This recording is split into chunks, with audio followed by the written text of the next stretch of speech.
Njukirira na kuorotana no ithiete na mbere kwiyumiria kiama-ini kia ngundi guku bururi-ini kia BAK guku muikariri giti wa ihinda kiama-ini giki John Kameta agiukirirwo ni mwoho umwe wa atongoria kiama-ini giki ni gukorwo ari kihinga kinene kia uthii wa na mbere kiama-ini giki.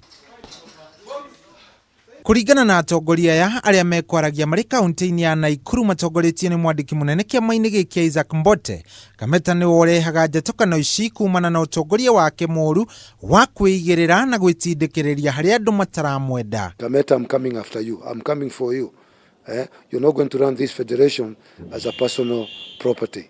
I'm coming for you. Mbote ningi niongereire na kuga ithurano iria ibangitwo gutabanio tariki 28 mweri uyu nocio kihonio kia mathina maria magumiire kiama giki kiria miaka ya hau gatene kioikaine na utongoria mwega wina umithio. Sasa sisi ndio tulikana tukapanga tukasema siku ya uchaguzi, na imekuwa sasa ni vita kuvuta vuta upande huu, lakini uchaguzi, mimi pande yetu tuko na uchaguzi na tuko kule Kasarani tarehe 28.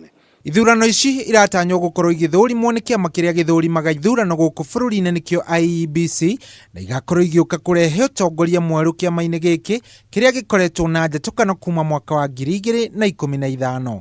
Na uchaguzi wetu unasimamwa na IEBC na tumekuwa na kikao na hawa na wamefacilitate kila kitu. Sasa tu ni kwenda kwa debe na kupiga. Ngiribotera metha ya mathako ya Kameme TV, Geto Shohi wa Ithefethi.